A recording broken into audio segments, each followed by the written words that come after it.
It's the Lucious Williams podcast. I am Pandemic Proof Lou, but I am not motherfucking Nap Proof Lou. A nigga really fell asleep today. And I apologize to everybody watching this motherfucker. I ain't shit. Buddy is not S. I ain't shit with a capital S. My guest today, very influential part of why I am who I am. My best friend in the whole fucking wide world, and I mean that shit. My brother, the nigga that holds me accountable for shit all the fucking time. He tells me if my shit sucks. He tells me if I did a good job, and he means that shit. Love him from the bottom of my heart. Still able to do this. My brother, BJ James. Hey, What's man. going on, sir? Man, appreciate that. Appreciate that introduction, brother. Hey, but yeah, man, it's just it's definitely a pleasure to be on here, man. You know, I didn't watch every episode. I do feel some type of way that the one time it's late is when your boy on here. But it's cool, man. We're gonna get into it. Just like I said, happy to be here, bro. man, I appreciate you, bro. What is it, 11 o'clock here? It's 5 o'clock somewhere, so we sipping. Oh yeah. It's 1 p.m. here, but I don't care. For sure. So look, we're gonna start it off. Let's find out why BJ is BJ. You grew up in St. Louis, correct? I did, man. Born USA. St. Louis, USA.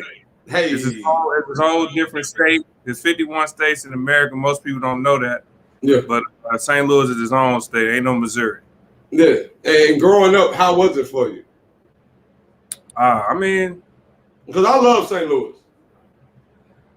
St. Louis, man, it could be rough. I'm not gonna lie to you. Gangs were a big part of my childhood, but I had a mama who didn't play around with that shit, so I never got involved with it personally.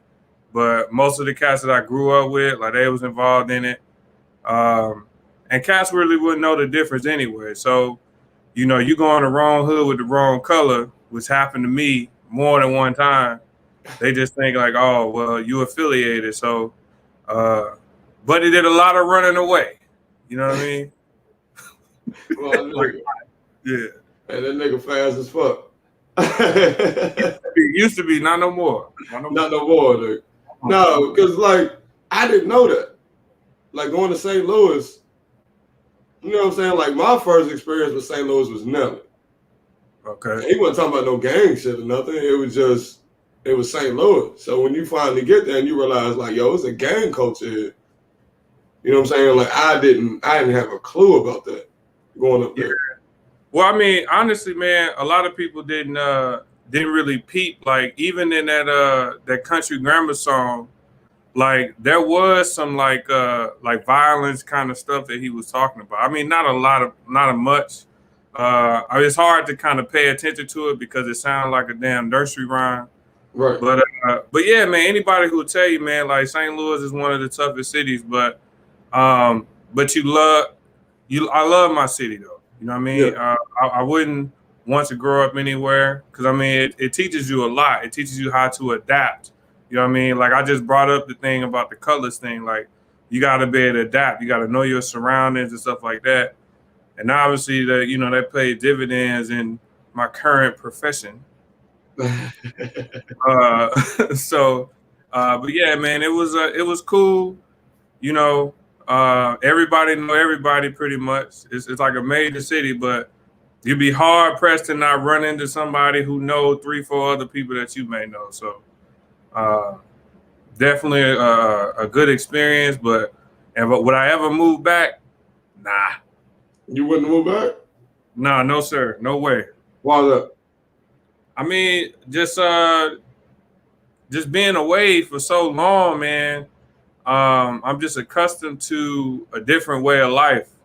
Yeah. And you know how it is, man. You go back home, people are just kind of stuck into the same thing. Well, I shouldn't say never, right? Because, who knows what tomorrow may bring, especially with me.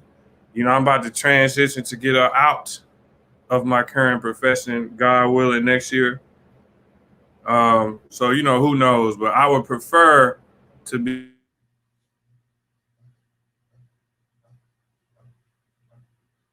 And this nigga just cut out on a real nigga. That damn Korea internet ain't shit out here.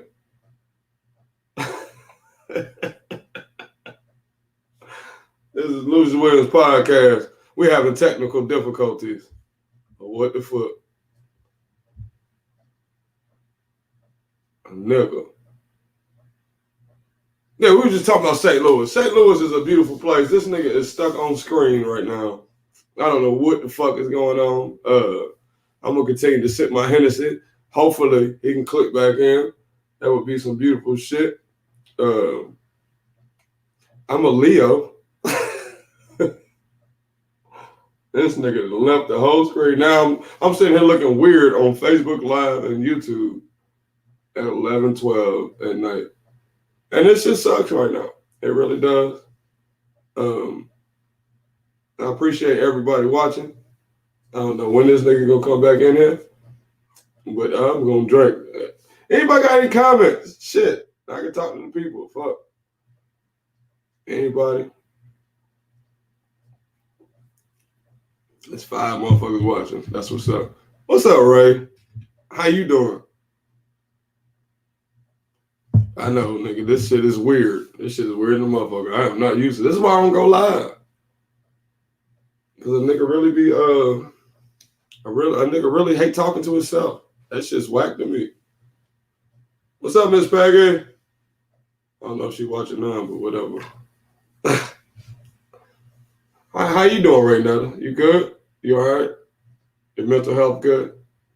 That's what's up. That's what's up. I said, had y'all his shit. What's going on, Anson? Goddamn. What's good with you? I need to get your ass on this motherfucker too, but I might fuck around and fall asleep like I did on the homie and shit. That shit wouldn't be no good.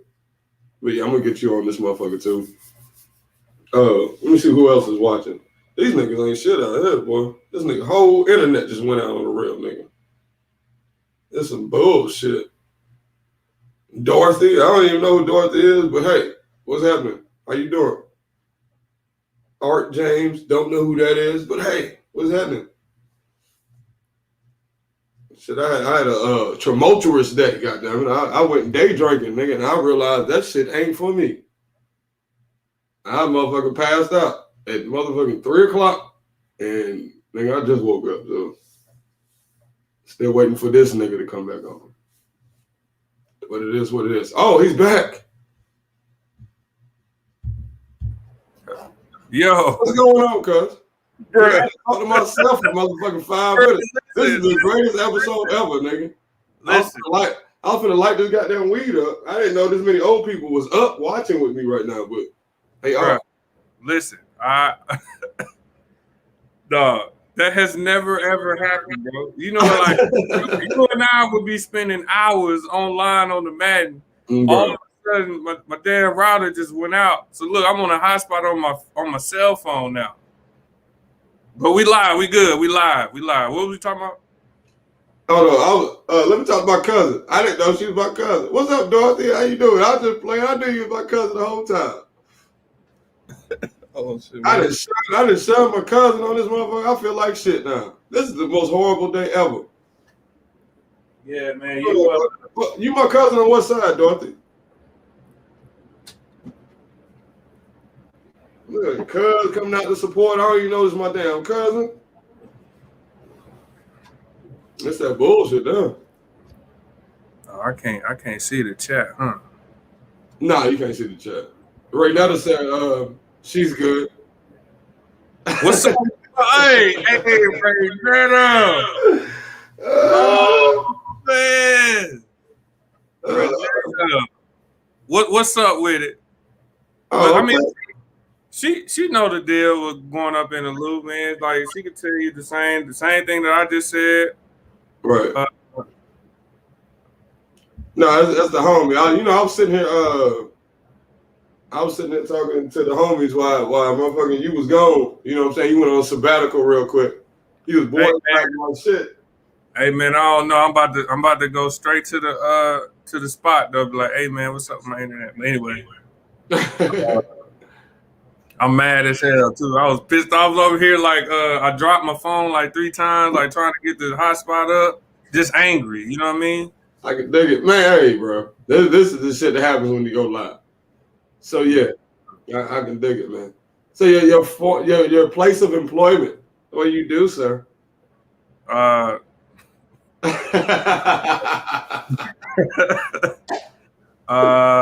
mean, he's a drug dealer, guys. This is what happens with. No, I'm just kidding. No, I work security. You know what I mean? Yeah. For this organization. Okay. Oh snap! I do see the comment. They pop up now. That's yeah. I'm showing them on the screen. You good? Oh, look at you, man. Tech savvy now. Yeah, man.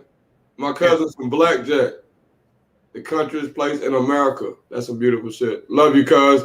Didn't know you was my cuz, but it's a beautiful thing. Yeah, man.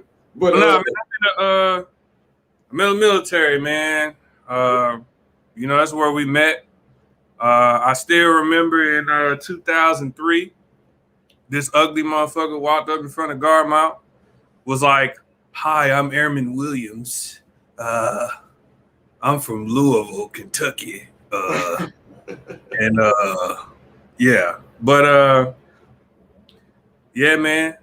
Dog, can you believe it's about to be 19 years in July? Bro, I sit back and think about this shit all the time because it's like time flew and like we're intertwined in so many like young memories and shit. Plus, you know what I'm saying, we still remain in contact through all this other shit. So 19 years, that's crazy, man. You know what I'm saying? And like a lot of time, if it wasn't for Facebook for real, like I wouldn't be cool with a lot of people. You know what I'm saying? Yeah. And that's real, man. Like, because a lot of people, you know, for various reasons, they have like this these negative thoughts about social media, like social media is the devil or whatever. And I'm just like, well, you know, it depends on how you use it. 100%. Like, you and I are a perfect example. Like, that is how we have primarily spoken to each other, especially since I've been overseas. Right. You know what I mean? It's like I can't just call you on my phone. One, you ain't got no iPhone, brokey. And I do, my nigga. You know what I mean? Oh, finally. Oh, look at you growing up. Yeah, I've had an iPhone for quite a while, sir. Growing up, I'm proud of you. Anyway, but I mean, like you and like some of my other closest friends, you know what I mean? That's how we keep in touch. I'm like, it's all about how you use it. Like I go in there daily because I find something that, you know, that's gonna get me laughing. You know what I mean? Especially when I've had like a shitty day, which the nature of my profession is a lot, right? So but yeah, people be killing me with that. They be like, you know, social media, like I don't want to go on social media, or, you know, the favorite ones where they about to like cancel their Facebook and then they make a post about it. I don't know why the fuck people do that. Like, nigga, you know you can control. I don't know if people know this. Do you know you can control what you see on Facebook? For real, bro? Fake world. That's crazy. Bro, that's crazy. You just blew my mind right there. That shit's crazy to me. So I mean, I don't get it. Well, it'd be like people are too negative. Like, no, just all the people that you're friends with are negative. So I'm 99% sure you're negative too. So yeah, Facebook is like, bro, if you use it for what you're supposed to use it for, then it won't even be a burden to you. Agreed. You know what I'm saying? Like, yeah, I clicked out for a little while. I was just like, yo, nigga, I'm on this motherfucker too much. And then I was like, really, I ain't. You know, there's an excuse to get the fuck off of there instead of just getting off of there. But I didn't announce it. Those people that announce it, like, bro, nobody cares. Right? See? Nobody, breaking news. Nobody gives a shit, bro. Like, just go there. Like, if you're going to go there, just go. And when you find people to be like, damn, I ain't heard from BJ in like 6 months. What the fuck? Oh, he didn't shut his social media down. Yeah. But I mean, those people, like, we really ain't that cool anyway. Like, if you ain't, you know what I mean, you ain't heard from me for like 6 months, like, not a peep. Like, that the nature of the relationship's not really like that. You know what I mean? Because at the very least, we reach out, either you reach out, I reach out, or whatever. Honestly, I don't, some of my closest friends, we don't talk every day. Right. But there would be something within a 6-month span. Yeah. So Whitening Air Force Base, Missouri. They spell it Whitening. Yeah. Was that the weirdest place you ever lived in? Weirdest place I ever lived in? Because Whitening still had like some racial undertones and overtones. Whitening. Air Force Base, I don't know if I would say the weirdest, man. It was definitely unique for sure. From St. Louis. Yeah. Oh yeah, man. It was a culture shock. Like, you would have never known that they were so close together. Like, it was just literally three hours away up one highway. You would never know that. Like, I actually dealt with that. I didn't know that was a thing. Obviously, I was young. I got there when I was 18. So I didn't really know what that was, like a culture shock. But yeah, I was like I was very uncomfortable being there, especially initially. But obviously, like, getting close with cats like you and the other cats from Delta Flight, you know what I mean? It helped out a lot. You know what I mean? Yeah. But more, and you and I just, we just hit it off and like quick. You know what I mean? Because we had like the same mindset. We was kind of going through the same stuff. You know what I mean? And we like the same shit. You know what I mean? So having like I would say definitely the relationship that you and I developed as friends definitely helped out. Right. But what a trash ass spot to be in, man. Like, explain Noster, Missouri. What, one stoplight?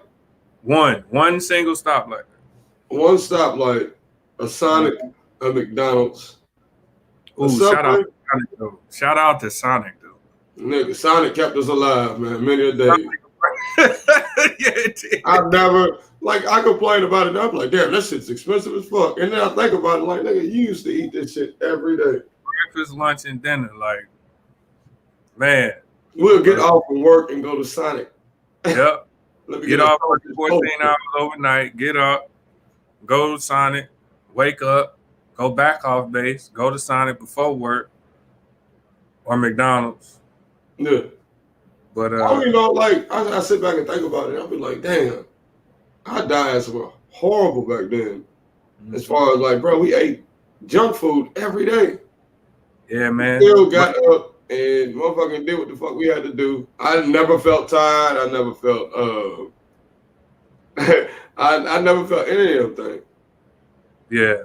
And I mean, that's what happens when you're 20 something. See, now, you know what I mean? Like, I already know that tomorrow when I wake up after having this little cup, you know what I mean? Like, I'm gonna be feeling a little hurt. Worth it. Bruh.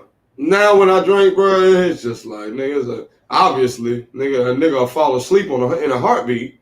Bro, sleep be feeling so good nowadays, man. I swear to God, I appreciate naps and not having children, bro. I appreciate it. That's a bar right there, boy. I appreciate naps and not having children, my nigga. Likewise, brother.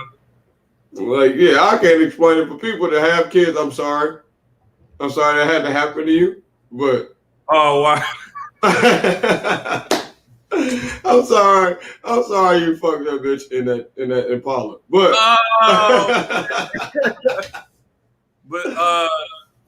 one of the things since you bring that up, man, one of the things that bothers me the most is when you tell somebody, yeah, I'm 36, no children, and they be like, well, what you waiting on?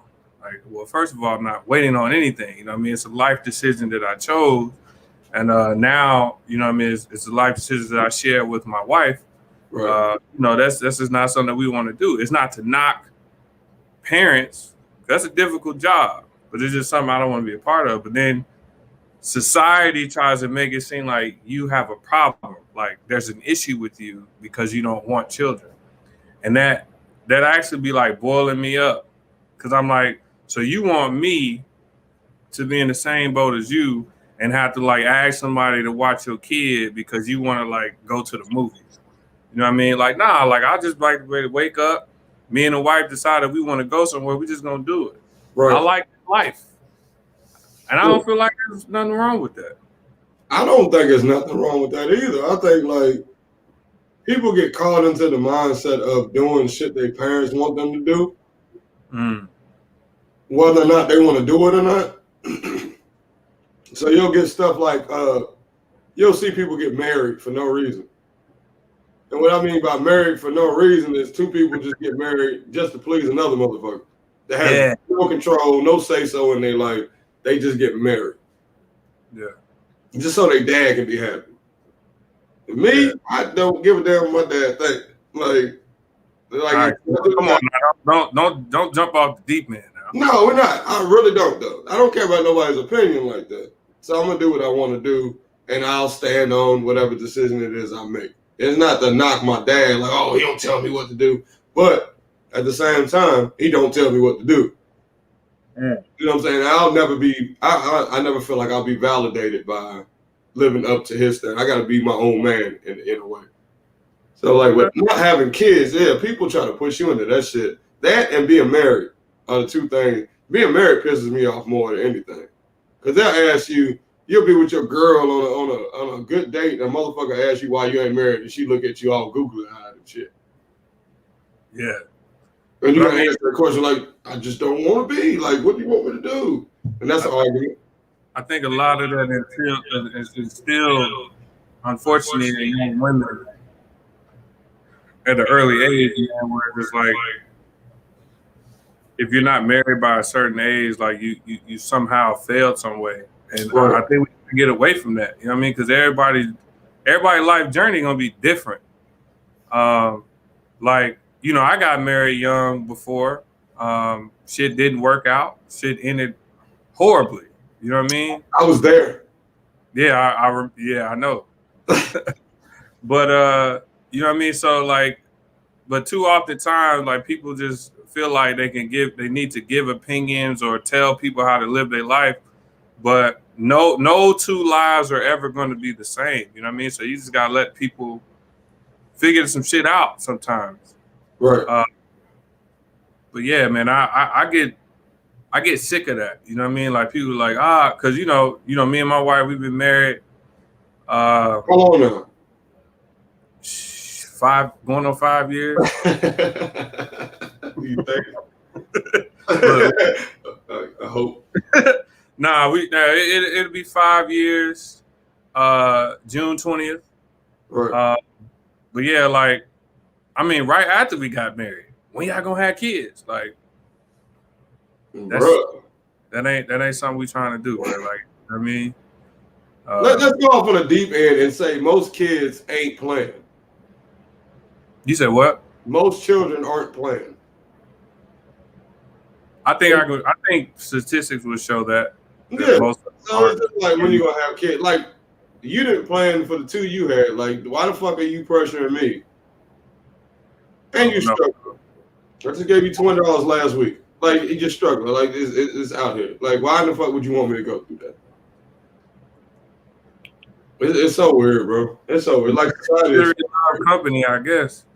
I guess, bro. But I mean, like, bro, there's so many things people. Well, you need to stay in the army. You know what I'm saying? I got that a million times. You stay in the army. Because what people don't understand is like most people that join the military in the beginning are broke. Mm-hmm. Most people. What is your reasoning for joining the military? My mother. Your mom. Yeah. I tell this story all the time, but yeah, man, I still remember like it was yesterday. It was February 2002. I'm in the room chilling, playing the game, and Hey, Miss circle. Marva, your mama watching right now, bro. Oh, what's up, mom? So she like to like kind of deny this story, but I'm gonna tell the truth.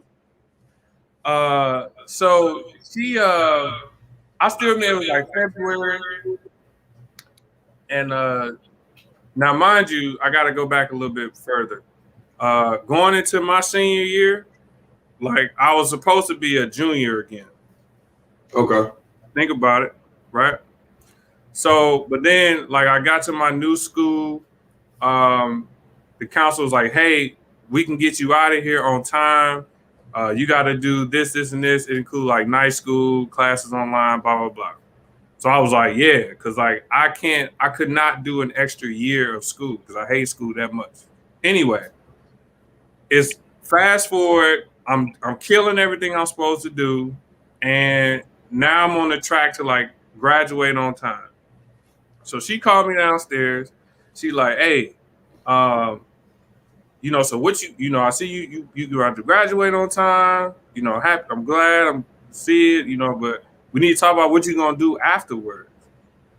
So me, I'm like, well, I'm gonna go to school, and she was like, well, we know your grades ain't shit, and I ain't got no money to send you there. So how you gonna go to school? You ain't gonna get no scholarship. I was like, well, I can get a job. She's like, well, you ain't just gonna get no little, BS job either. And so at that point, I'm realizing she has a plan for me. So I was like, so mom, what you thinking? And she was like, what about the military? I was like, what about it? She's like, I think it'd be good for you. I think you should look into that and go into that, blah, blah, blah. And another funny part of that story, bro, we had that conversation, and I want to say like 3 days later, this Army recruiter shows up to the house. And so when me and my mom talked about it, she said Air Force. Dude shows up to the house, knocking on the door. He's like, yeah, I heard that you was interested in joining the military. And so like I'm looking at it like, Mom, like we just had this conversation the other day. Like you sending people to the house already? And she was like, who at the house? I was like, some Army dude. She's like, Army? I ain't sending you to no damn Army so you can go die in some war or something like that. She's like, nah, I'm in the Air Force, right? Lo and behold, like in the Air Force, I was still out there in the war. But anyway, it was her, man. It was all her. She the one that brought the idea up. She the one that pushed me to do it. And I'm forever grateful, honestly. Because I wouldn't be shit if I didn't come in. Like, that's just the honest truth, man. I think that's a lot of people with the military. Because, like, with the military, it teaches you discipline. You know what I'm saying? You look like $1 million. It don't mean you got $1 million. Like my dad, I did it because I wanted to get out the house. I was just tired, bro. Mm-hmm. You know what I'm saying? My dad was in the military, so like that structure drives you nuts. You know what I'm saying? Especially as a kid. So I was like, yo, I'll just go join the military. I was nervous. I was like, man, I don't really want to go do this. Like, this ain't for me. And like, going up the MEPs and stuff, they're super nice. Like, they're trying to get you through the process. Like, yo, yeah, you're good. Yeah, it won't be a problem. So I go do the test. I do the ASVAB. I take the ASVAB, get my score, whatever. I done went through the whole process, right? My dad thinks the whole time I'm going to back out and I'm going to call him. Like, nope. So they were like, look, we're going to let you be an MP. I'm like, MP? I was like, you talking about police? They were like, yeah, but here's the kicker. If you be an MP, you're off half of the year, and then you work half of the year. So in my mind, I made it up. I'm like, oh, that's lovely. That's easy. Man, look how they get you. Bruh. So I signed the paperwork, do everything, and get a date. So now my pops is like, oh, this nigga's really finna do this. So he's like, so the guy's like, when do you want to leave? And I'm like, I'll leave on the next thing smoking. And my dad was like, no. We still need to get some stuff together in the house and yada, yada, yada. He was like, I signed up in like July. I was like, okay, I'll give it till March. We go till March, I'm leaving. So he's like, yeah, we can do that. All right, so I get back home. I tell him. He's like, what's your MOS? You know, he talking the Army term. And I was like, MP. He's like, why the hell would you want to be an MP for? You don't get no days off. So I'm like, no, the guy that recruited me told me that you work half of the year and you're off half of the year. So I don't know what you're talking about, Mr. Know-It-All, Mr. Army.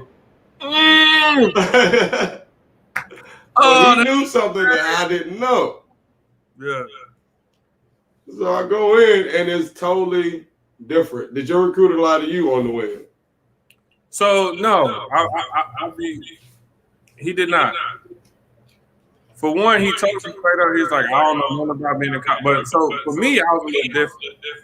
I wanted to be a cop. Okay. That's the only thing I wanted to do. But he told me, he was like, man, I don't really know nothing about it, blah, blah, blah. But what I will tell you is he showed me this video. This video lied to me. Because, like, this video... I think he's seen the same video I seen, because them niggas was kicking down doors. It was on some dope. Bro. You talking, they was like, yeah, you know, you go on missions in South America and doing drug busts. And I'm like, yes, I want all of that. Give me all of that in the video. They sent me to Whitening Air Force Base to sit in the tower and watch a fence for 13 hours. Bro. If that, like, it's not being in the Obnoxious, Missouri. That's the culture shock. It's finding out what the real military is about. Because a lot of people think that you just jump out of an airplane and you're on Call of Duty and that's... Or you flying the airplanes because everybody in the Air Force got to fly. Bro, mugs really think, like, bro, if I was a pilot, I wouldn't be talking to you right now. Right. I'd be flying an airplane. Let's get the notion out of our head that everybody in the Air Force has an airplane. Mm-hmm. And that's how, well, shit, down in Louisiana, my family called it the Navy. Everybody was in the Navy. My grandmother would be like, how's the Navy treating you? Like, Granny, I am not in the Navy.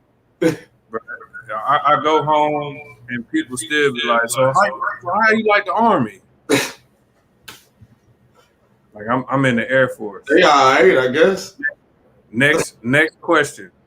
Soon I'll be like, I'm in the Air Force. Oh, you fly planes? Like, no, I don't. Bro. I don't. It's crazy how many people don't know. And it'd be like the people that be like gun-ho military that don't know what the military does. So them others be like, yeah, we got to give money to troops. And you're like, yo, so what does your brother do? I don't know, but he's a troop. And, bro. Like, hey, I appreciate them, though. You know what I mean? Oh, yeah. We need that love. Yeah. Fuck talking about. We need that love. We need people like them to love. Eat that free steak at Applebee's. Mm-hmm. Remember back in the day when that was the celebration place? Oh yeah, for sure. Applebee's was hitting though. A lot of people hate on it. I still love it. Do you? I do. I love Applebee's. What's not to love? You get the 2 for $20 platter. You get an entree and some appetizers for $20. I used to get a 2 for $20 for myself. Well, we both were, sir. Bro, you be so damn food deprived, man. You eat shit.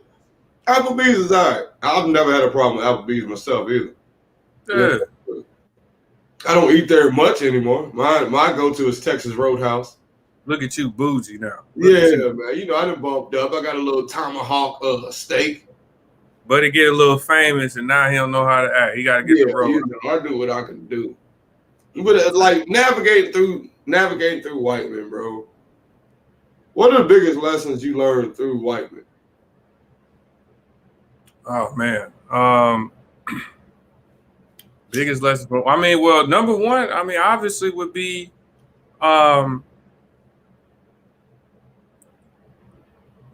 number one would be like how to navigate with the military, right? Like, what are some things to not to do? Because when I first got in, couldn't nobody tell me nothing, right? Ain't nobody gonna tell me nothing. Ain't anybody gonna tell me what to do. Nobody gonna tell me how to be. You know what I mean? Just a wrong mindset. But I mean, again, I was a 18-year-old boy. Right. But also, man, just like being more social, I would say. Getting to know people in different walks of life, you know what I mean? Because it forces you to do that. Right. But yeah, man, I think that's it, man. And like I that's where I grew up at. Like I became an adult at Whitening. You know what I mean? Because all the way up until I was 18 when I left. You know what I mean? I was in my mom's crib. She took care of me. She took great care of me. But then I had to kind of figure out how to do that. And even while I was there, though, Mama was still taking care of me a little bit because kept going to Sonic, so I kept overdrafting on the debit card. But see, here's where you're different, right? With you, I've noticed when you have problems and shit, you don't show that frustration. You never showed that frustration. So if you were going through some shit, you never knew it until after it was gone. You'd be like, yeah, you didn't know? Yeah, I was like $200 in debt. You'd be like, nigga, what are you talking about? So you had a good poker face. Like for me, I had to get the fuck away from Bank of America because them niggas was overdrafting the shit out of me. No, you was overdrafting yourself, sir. Well, now that I'm older, yes, I was. But I'm blaming on Bank of America back then. Okay, all right. How hard is it being a young airman and being on your own for the first time? Man, like, it was, I ain't gonna say airman. I'm just gonna say a young person in the military. It's rough, man. Like I said, just being shipped off from the crib. All I've ever known was like being at my mom's crib, and then like now, at 18 years old, I'm going to start a career. Right. There's not a lot of professions that you can get to where you can actually say that. You know what I mean? Like, right. Usually at 18, like, you at some fast food restaurant. And, some people made it a career, and that's cool. I'm not knocking that. But I'm just saying, like, the level of responsibility. I mean, for crying out loud, every single day that I went to work, they gave me a gun. Yeah. And they was like, you need to go guard this. You know what I mean? I never held a gun in my life before going to basic training. Not once, not ever. You know what I mean? Like, of course, I've seen them around the way or, when New Year's popped off, some people, you know what I mean? But I never personally held one in my life. So just the adjustment was a lot. It was a bit overwhelming. But to your point, I never really show those things, even still like now, because I really don't like bringing other people into my shit. Like shit that I'm going through, I don't like bringing other people into it. You know what I mean? And a lot of times, I know that I have people that'll talk with me about certain stuff and try to help me get through stuff. But for the most part, like I end up talking to myself and kind of figuring out. Like I'll listen to certain things and take certain notes from people, but for the most part, it's got to come within me. So, right. But yeah, it was crazy, man. But like I said, thank God for y'all, man. Yeah. Thank God for you. Shout out to brother Kendall Bell. You know what I mean? Rico, Briggs. Everybody from Buddy, Key, like. What about Fat Boy? Or I'm about to bring him up, so I saved him for last because I saw he just commented, said what up though. But yeah, definitely Brandon, man.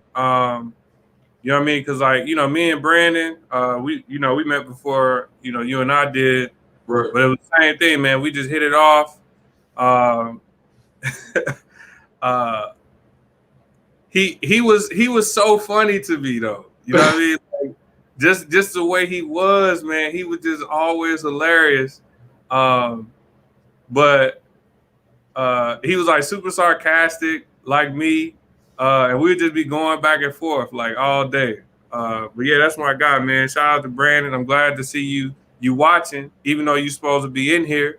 I sent you the link, yo. He supposed to be. I don't know. That nigga didn't Fuck, be here. Brandon like to disappear anyway. Yeah. But yeah, and we're used to it. Yeah, you know what I mean. He just be gone for about 6 years at a time and pop up. But it's all love, though. You know what I mean? It's my brother forever. Yeah. Anyway, Fat boy be tripping, man. Fat boy be tripping, man. Lieutenant Look, Brandon hit me up yesterday, and this nigga just like, you been good? Like, nigga, I haven't heard from you in 3 years, man. He do that though. You know, look, listen, man. You gotta accept people as they are, and that's our brother. You know what I mean? So our brother, he be gone, and he come back. What's up, man? I'll be like, hey, bro, what's up? Yeah. You know what I mean? I still give him that same loving energy because regardless of anything, that's my guy. That nigga ain't shit. That's your guy. That nigga ain't shit to me. Fuck that nigga. Oh God, no. Nah, that's my guy. So here's the play. You signed up for 6 years, right? I did. You were supposed to get out in those 6 years, right? I sure was. You was hell bent on getting out. I was going right back. I knew I was getting out. Mm-hmm. I already had a plan. I didn't know what the fuck I was gonna do, but I wasn't gonna be in the military. What kept you in, man? Because like I'm proud of you because you stayed in and you stuck with it. But a little bit of me kind of hit me like, yo, what if you would have got out? To keep it all the way real with you, man, it was I didn't have a plan. Like I didn't put a plan in place to set myself up to get out. And then as you are aware, right around that time is when my first marriage ended. So I ain't got no plan in action to get out. Plus my marriage is ending and I just let her take everything in the house she wanted to take, which means I ain't have shit left in the house. Right. And just the idea of getting out, going back to my mother again, like, hey, can you take care of me while I go figure out something? Like, I didn't want to do that. I didn't want to do that to her. And then pretty much like you said, I signed up for the first 6 years. So when I re-enlisted for 4, that put me at 10. I was like, once I re-enlisted and I knew that was going to put me at 10 years, like I knew that I was just going to do 20. Yeah.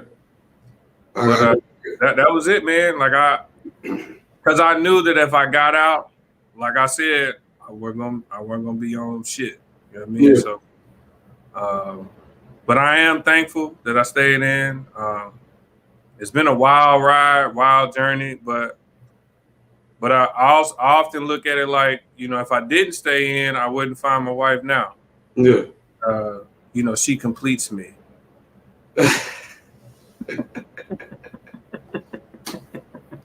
She really do. I'm laughing. I'm he's fucking around, but that's hilarious to hear him say that. Shout out to my wife. I love you, girl. I know she like me. That's what's up. No, just like I look at it and I got out, so I kind of was,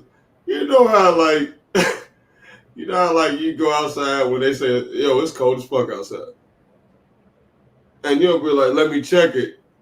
But most of our goof asses, we go check it with our hand or with our foot, right? Mm-hmm. You open the door and stick your foot out real quick. You're like, damn, it's cold as hell outside. Right.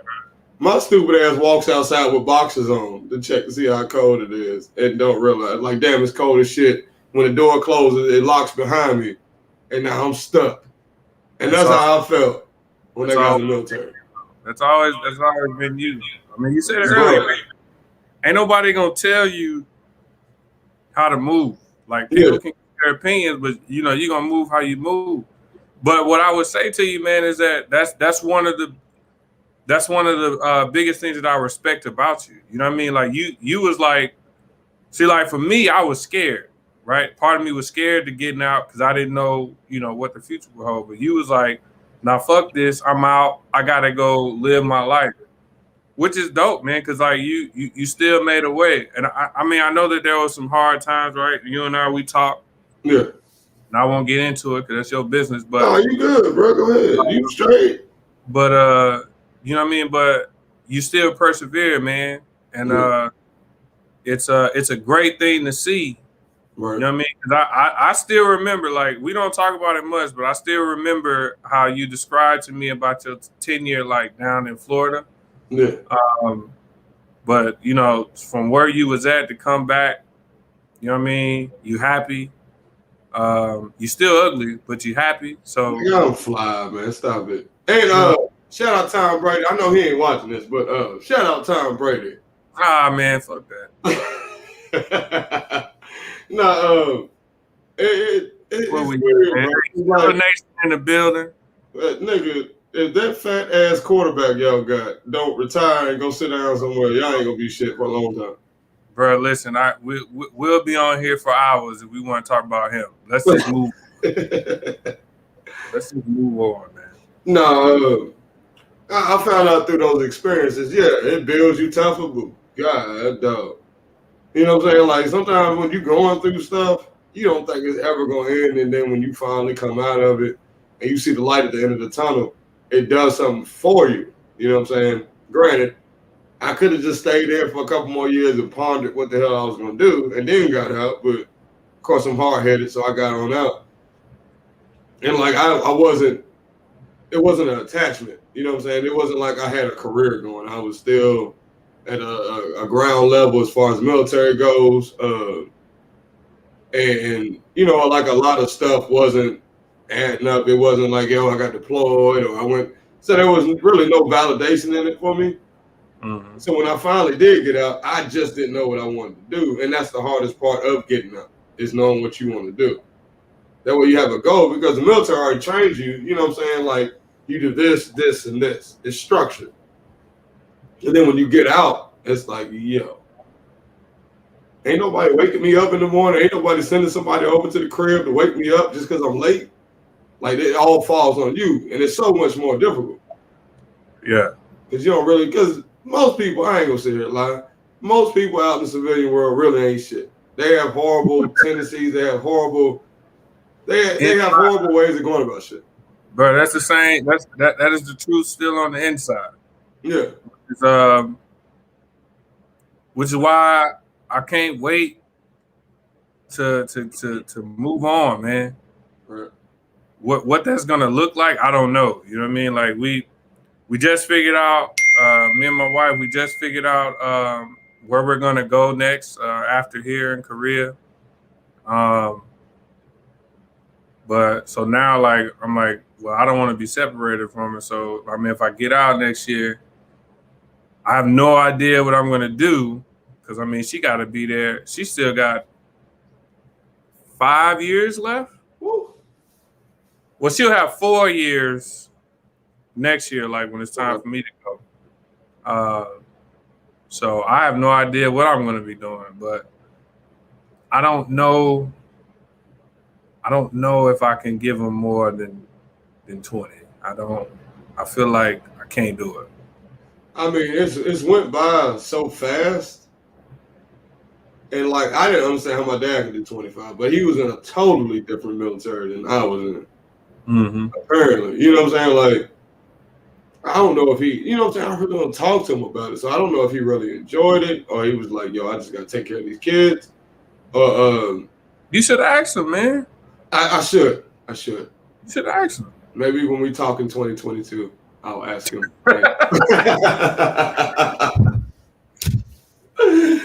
Oh man. But I mean, like, I really don't, you know what I'm saying? It seems like it's one of those topics to him that he really just don't feel like discussing. But I'll eventually get there. I might have him on the pod, bro. I just gotta not cuss You too much. That would be a great episode. I think just by the conversations you and I have had about both of our fathers, Right. that would be a really good episode. And Gmo, I'm not getting no motherfucking mess dress, sir. Bruh. Hey, look, so I finally met Gmo about a month ago, right? Yeah. Totally not what the fuck I was expecting. But yeah. You know what I'm saying? Cool ass dude, man. And it's weird because we play video games. Yeah. And seriously, if you really want to know what the hell I did in the military, play video games. Oh, we played a lot. Played a lot. Right. But I mean, but again, like I was saying earlier about just being thankful for the military. He's another example, man. Like we was out in Afghanistan together. Yeah. That's where me and him met. And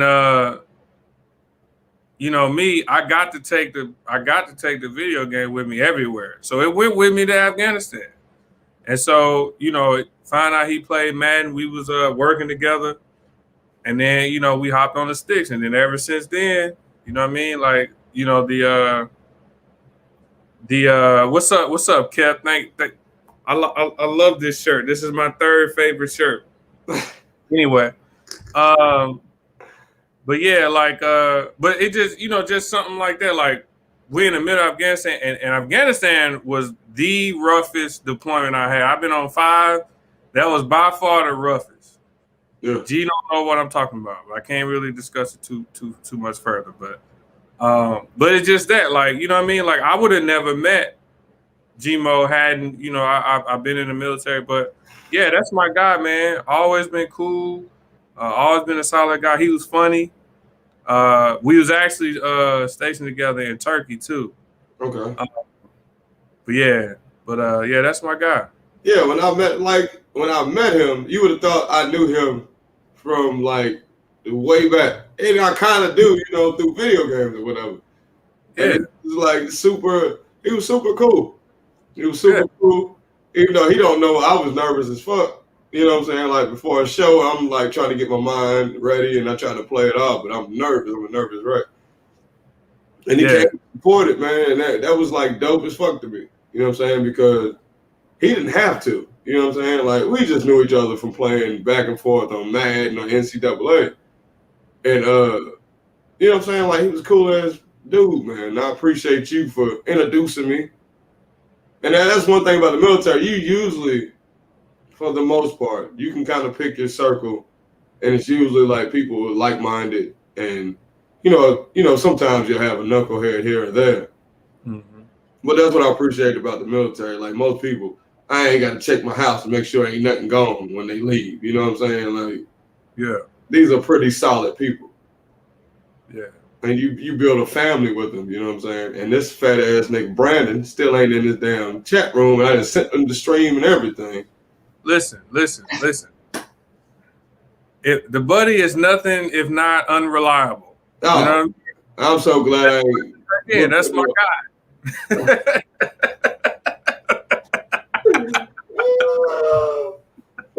Hey, so you remember when we went to the last time we was all together, all 3 of us? He was like, that was in St. Louis. Oh yeah, we like went to Six Flags and shit, right? Yeah. Hey, what's up, Kendall? Another fat boy. Is that Kendall? Look at this fat nigga. Hold on. I'm trying to get on. I bet you are. Then you gotta get up. Nigga, get the donut out your hand and get your ass on, fat boy. Look at this shit. You called me at prime time, nigga. You would call me 8 o'clock. I would never say no shit like that. No, don't do him like that. Yeah, but I need to see these comments in live. In live. Yeah. Kendall's over here. What's up, Kendall? No, but like Kendall, there's a lot of people. We played football, right? Mm-hmm. Flag football. Year, I thought you were full of flag football. It wasn't like I was out here motherfucking. Hey, for the record, I was the coldest one on the field. Don't get that fucked. Oh, this nigga here. Hey, Don't nobody get that fucked up now. Look at Kendall. Your lips fat. This nigga here.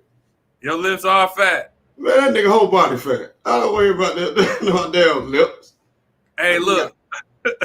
Look, it be killing me, like, you know, the 2 times that you made a video or you've uploaded a video of your stand-up, because it's only been 2 times. You know, you've been doing comedy for how long?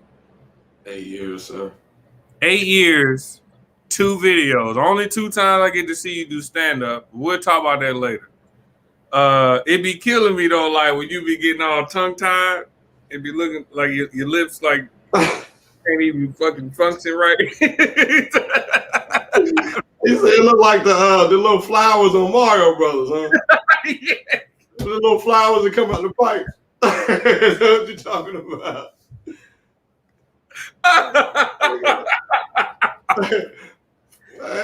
He's going in on me. Chapstick and Burpee. Hey, shout out to Carmex. Man, for sure. They got me through a lot of nights at Whitening. Oh, man. I was over here done at Whitening. But, yeah, like, the stand-up shit is difficult. Just, it's a degree of difficulty. Mm-hmm. Because, for one, you don't know what the hell the crowd's going to be like. So you can have 200 people in there. If they ain't feeling you, they ain't feeling you. You know what I'm saying? And then you'll get motherfuckers after the show that'll be like, yo, you did all right up there. Keep it up. And then you get other motherfuckers like, yo, is that nigga really funny? Or did he have an off night? You know what I'm saying? So with the stand-up, it's crazy. Let me ask you this.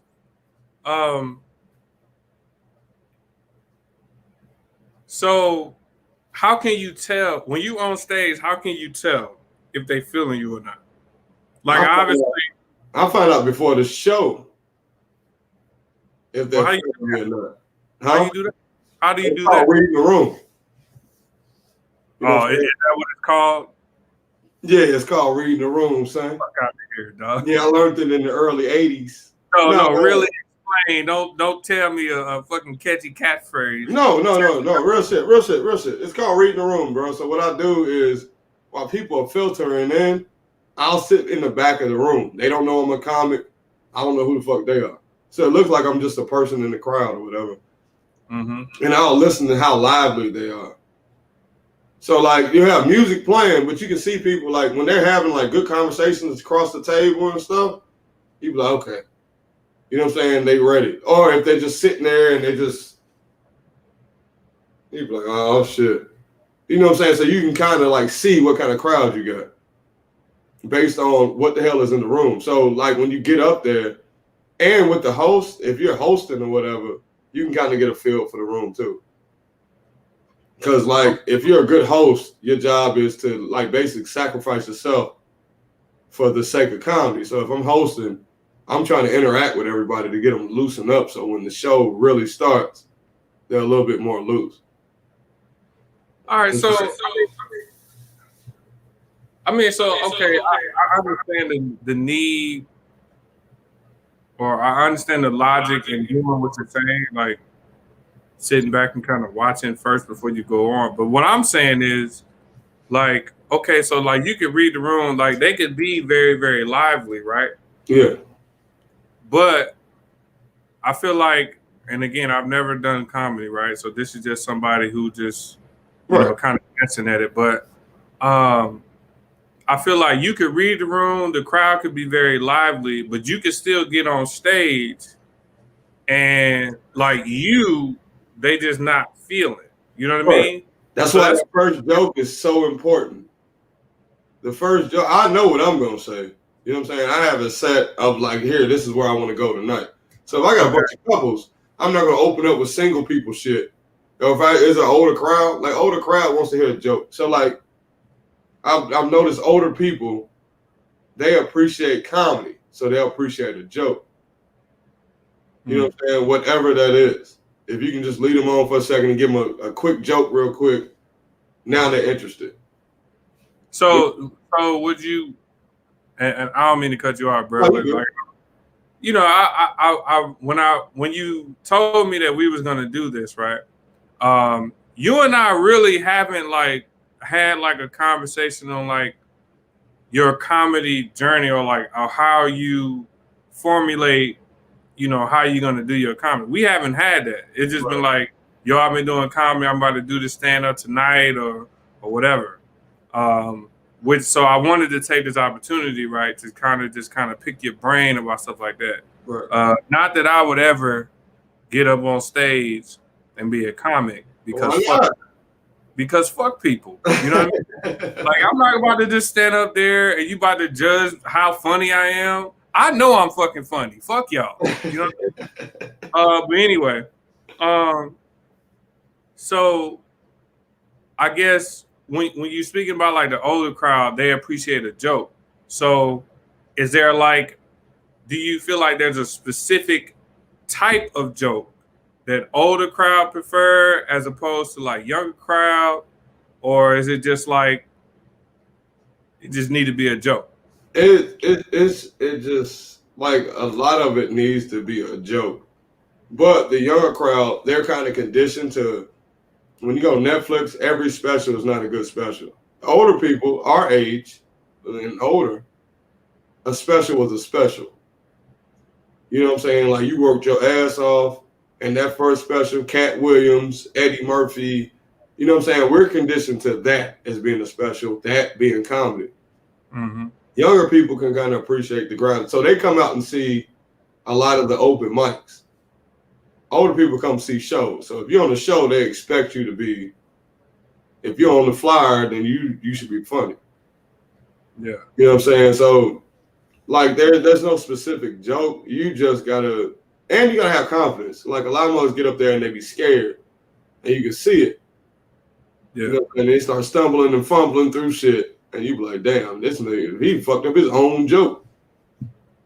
So I mean, like a lot of it has to do with confidence. Like I said, it's the different rooms, like black rooms, you gotta have way more energy. You know what I'm saying? You gotta be ready. Like you can't be like half stepping or nothing. You gotta be ready.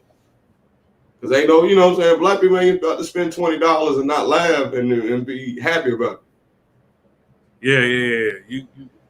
You got to give black folks their money's worth, bro. And they'll come back every time as long as you give them their money's worth. Yeah. So I mean, like with the comedy, it's different because everybody thinks, you know what I'm saying? Like everybody's mindset going into the comedy show is different. Like if you're there and I'm on the show, you're supporting a friend, but you're gonna watch the other comics going up. For family members, it's like, so this is what family members do. They'll go to a show, I'll be on the show, and they'll be like, such and such is funny, such and such is funny. What about me? Nigga, I grew up with you. Like you ain't, so it does nothing for you. It does nothing for you. You know what I'm saying? But you appreciate that they appreciate the show. Because they already had that confidence in you. So it's weird. You know what I'm saying? So the people that, I got actual fans. I got motherfuckers that come up to me and be like, hey, you on the show? And I'd be like, nah, I'm chill. All right, well, I'm about to leave. Like, what the fuck? Like, go watch the show. You know what I'm saying? So it's different, bro. Like, this, like, being 8 years in this shit, I would have never thought I would lasted this long. Because there was days where I'm just like, yo, am I even funny? And that's debatable. You crazy. I'm hilarious. Fuck out of here. I said 8 years ago. I wasn't talking about now. You know I'm fucking with you, man. Nah, but you have, you know, by far and away been one of the funniest cats that I know since I've known you. I'm gonna think about the funniest I think I ever been. Me and you, it was Keno. Oh man, Keno. Yeah, Keno. Wow. Keno. We sitting in a room and the homie Charles comes in. Hines? Huh? Yeah, Hines. Oh yeah. That was bro. Go ahead. So we're sitting in the room and I just felt like roasting. I don't know if I was going around fucking with people, but we was roasted, right? Charles you was actually chilling. I Right. remember the day you was actually chilling. He came in there and said something to you, but I think something happened like earlier in the day, and you was like pissed off, right? Right. But we was all in there, but you was chilling. You was minding your business. He came in there and started talking shit. He said like something to you. I don't remember exactly what he said. He said one thing to you, and then for the next 38 minutes, you started like just flaming Buddy up. And it was absolutely one of the funniest things I've ever seen in my life. Like the stuff that you were saying was hilarious, obviously. But like for me, I always like to observe like people's like body behavior or whatever. I'm a little tipsy, so I can't word it right, but you could see like his whole aura was fucked up by what you were saying to this guy. You know what I mean? His aura was like fucked. Like he was like, damn, like I just ran into a buzzsaw because you was like just kept going. And then the other stuff happened. No, hold on. No, we gonna talk about the other shit. This nigga, he dove on me. Nah, bro. This nigga coming in the Reggie from the medical professor. He dove on me. He's like, you took him enough, boy. I don't joke, I fight. And the nigga dove on me, started trying to choke me out. And you was laughing at him while he was choking you out. He didn't choke me out though, but then, I mean, that's what the point he was trying to. He was laughing, but yeah, that was bad. He said Buddy had on Pastor the Christ sandals. The pants of the look, and Buddy's feet was ashy too. He was ashy. That boy had the whitest feet in America. That boy like he started fire with them feetures. My man Jock said Buddy turned into show enough. That was crazy. Like, yeah, it's moments like that. Like just playing flag football for me is what really kept me like level. I couldn't wait till flag football season at Whitening. That was the only thing I look forward to. That's the only thing I look forward to at any base I've been to, man. Like that, you know what I'm saying? Shout out, hey, shout out to the flag football squad here in Kunsan. We just won the championship. No big deal. Now, how many have you won now? Because you weren't with us when we won ours. I won 3.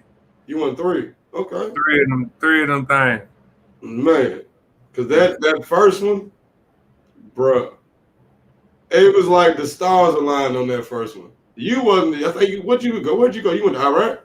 No. I went to Cuba. Deployed to Cuba. Okay. Yeah. Guantanamo. Yeah, I deployed to Cuba, and yet then y'all want to get y'all shit together.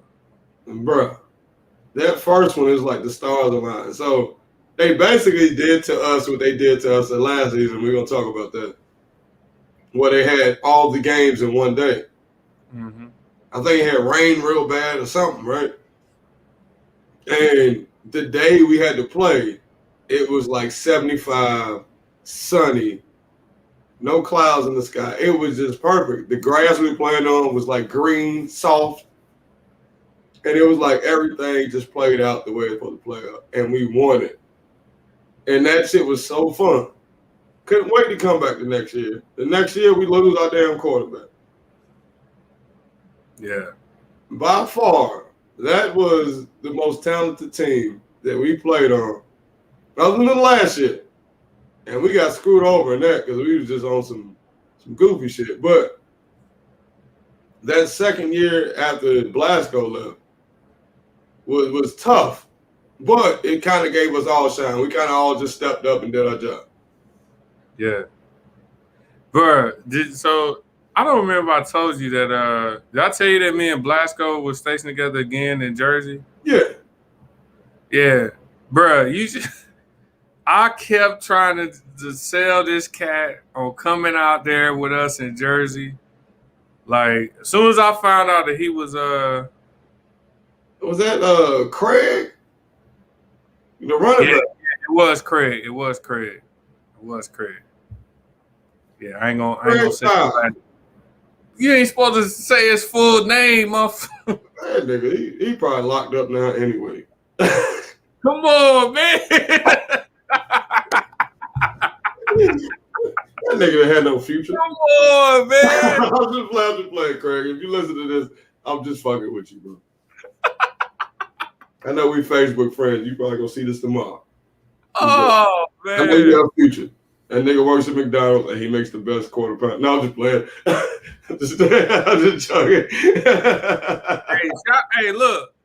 Shout out to people that make quarter pounders, man. We love you. Well, Brandon, you over here laughing. Why the fuck you in the chat, bro? Because he trash. Anyway, but you got to add that Big Mac sauce to the quarter pounder, though. Yeah, I had lettuce minus ketchup, mustard, and onions. And nobody asked what your order was, sir. Oh, my bad. I just thought it was my motherfucking show. Ooh, whatever. Oh, you're right. No, but what are you about to say about the football joint? Blasco. Yeah, man, I kept like begging. I'm like, yo, you know what I'm saying? Dusty Cleasoff, come on out there. He was not having it, bro. And we had some good squads while I was in Jersey, but we could never get it done. And then, I don't know, maybe it's me, man, because then I leave, and then the next year they won it. Yeah. What were you playing? What position were you playing? I was playing receiver out there. I was still fast. I was still fast at that time. No, but you were the first person I ever seen that was accurate on the deep ball. But 5 yards, you couldn't hit. You couldn't hit water in the ocean. Yeah. It was bad. But I would say I got better, like, because I had to play quarterback out here.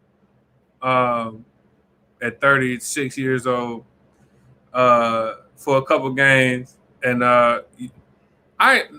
so it's gonna sound like I'm fucking patting myself on the back, but I got a lot better for whatever reason this year at throwing the ball, but I'm a lot slower, right? So if they put a lot of pressure, then I can't do shit. But if I got time, I was carving them up. But anyway, I ended up just kind of taking over coaching because the two cats that was coaching originally, they left. We won the chip, though. Yeah. What about our coach? Oh, man, listen. This nigga said he was Vince Lombardi. Listen. You remember that the one year he came out there and dusted the cleats off, playing the line? Get your ass back on the sideline, bro. Look, you remember? Look, on the sideline. I still remember that one sack the whole season he got. How he was. Shout out Kendall Bell. Oh, but yeah, it's time for you to give it up, nigga. You went up with 22. I see Gmo over there talking shit. Hey, as soon as this podcast over, we can hop on and play. Hey. You know he'll stream it on YouTube too. You know, yeah, he'll stream that shit on YouTube quick. Bro. Because, like, here's my thing about streaming, bro. I don't want to be set up to be embarrassed, right? So, I'm playing Gmo. We got a close-ass game going. It's streaming. Close-ass game going. And I think he tied he was down 1 point, right? So he scores a touchdown. He's down 1 point. So I'm thinking he's going to kick the field goal, right? This nigga fakes the field goal and gets the 2-point conversion with like 8 seconds. Bruh. Here's the thing about Gmo, and I'm going to tell you right now. You can't never be in field goal block with him. Yeah. You got to go safe. Never. I'm always in some kind of coverage. Yeah. What about the concussion? You had a concussion, Kendall. You had a concussion? You didn't know I had a concussion? Bruh. So, yeah, so it's the The first year, me and Case Boat. That's right. Me and Case Boat are playing the line, right? He was Right. still in. Buddy had the Bambi legs. Bro, that grass was so goddamn hard, right? So I go, and my thing was I'm long, so I got long arms. I could bat down most of the balls or whatever, right? Yeah. So I'm on the line, and the quarterback throws the ball. I jump in the air, and that's all I remember. Yeah, bro. I remember. So I get up, and it's like nobody knew. So I walk over to the sideline, Bambi leg is fuck, right? No, everybody knew, sir. I didn't know nobody. Look.